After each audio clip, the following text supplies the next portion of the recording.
Okay, so someone asked me to help solve for x in this problem here. We have 2x plus 6 equals 16. They want to know what's the value for x. So here's how you do it.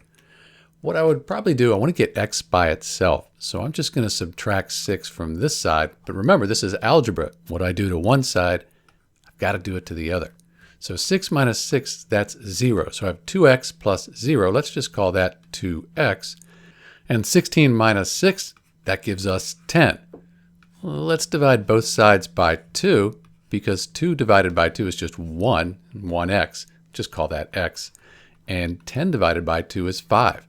So we find out in this equation, 2x plus 6 equals 16, x equals 5. And we can check that.